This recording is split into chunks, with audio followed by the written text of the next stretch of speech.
একের পর এক কুকীর্তি দুই ভাইয়ের, এমনকি মন্ত্রীদের খপ্পর থেকে বাদ যাচ্ছে না সরকারি ত্রাণ। সামনেই পুজো, প্রত্যেক বছরই নতুন নতুন চমক থাকে সুরুচি সংঘের। সেই পুজোর আগেই অন্য চমক দুর্দণ্ড প্রতাপ তৃণমূল নেতা অরূপ বিশ্বাসের সুরুচি সংঘের। এলআইসির দখল করা মাঠে চলতি বছরে পুজোর জন্য প্রথমে ফেন্সিং, তার উপর ত্রিপল ঢাকা দিয়ে রেখেছেন বিশ্বাস ব্রাদার্স। কিন্তু ত্রিপলের দিকে তাকাতেই চোখ আটকে যায় রাজ্য সরকারের ত্রাণের ত্রিপল, যে ত্রিপল দুর্গত মানুষদের জন্য বরাদ্দ। ত্রিপলে বড় বড় বিশ্ব বাংলা লোগো। অবশেষে ত্রাণের ত্রিপলেরও প্রয়োজন পড়ল অরূপ বিশ্বাসের। দুর্গতদের বঞ্চনা অরূপ স্বরূপের। সুরুচি সংঘ একটি তো ক্লাব, এটি তো কোনো সরকারি সম্পত্তি নয়, এটি কোনো সরকারি জায়গা ছিল না। তাহলে কি কোনো দুর্গত মানুষকে বঞ্চিত করে বিশ্বাস ব্রাদার্স অর্থাৎ অরূপ বিশ্বাস এবং তার ভাই স্বরূপ বিশ্বাস এবং তার ভাতৃবধূ জুই বিশ্বাস, যিনি পৌরমাতা, তারা কি নিজেদের ক্ষমতা বলে একেবারে রাজ্য সরকারের যে ত্রিপল, সেই ত্রিপল সাধারণ মানুষকে বঞ্চিত করে এখানে লাগানো হয়েছে? যখন বন্যায় দুর্গত মানুষেরা মাথা গোজার ঠাঁই পেতে হিমশিম খাচ্ছে, তখন সেই সরকারি ত্রাণের ত্রিপল তাদের কাছে না পৌঁছে তা চলে যাচ্ছে তৃণমূলের নিচু তলা থেকে উঁচু তলার নেতা মন্ত্রীদের কাছে।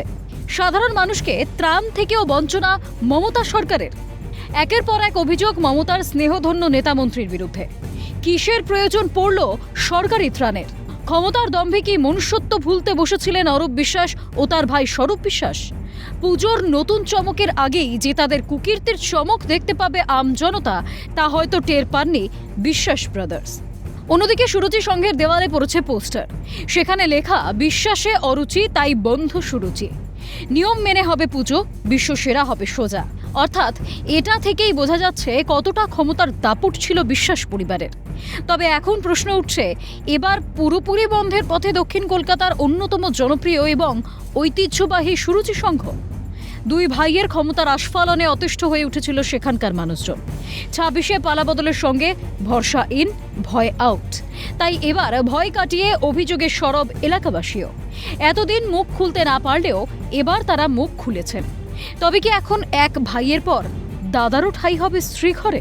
লেখা রয়েছে বিশ্বাসে অরুচি তাই বন্ধ হলো সুরুচি।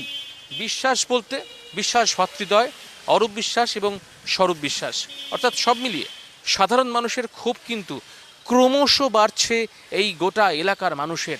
স্বরূপ বিশ্বাস যেভাবে এলাকার মানুষের উপরে নিজের স্বেচ্ছাচারিতা চালাতেন, স্বরূপ বাহিনী একেবারে এখানে বাহিনী ছিল, সেই স্বরূপ বাহিনী যেভাবে সাধারণ মানুষের কাছ থেকে টাকা তোলা থেকে শুরু করে পুজোকে ঘিরে একাধিক কাজকর্ম করতেন, অর্থাৎ সবটাই খারাপ কাজ, তা নিয়ে কিন্তু মানুষের ক্ষোভের বহিঃপ্রকাশ একেবারে আছড়ে পড়ছে ভরসা ইন হবার পর, ভয় আউট হবার পর থেকে। জ্যাকের সঙ্গে রাজা, ক্যালকাটা নিউজ, কলকাতা।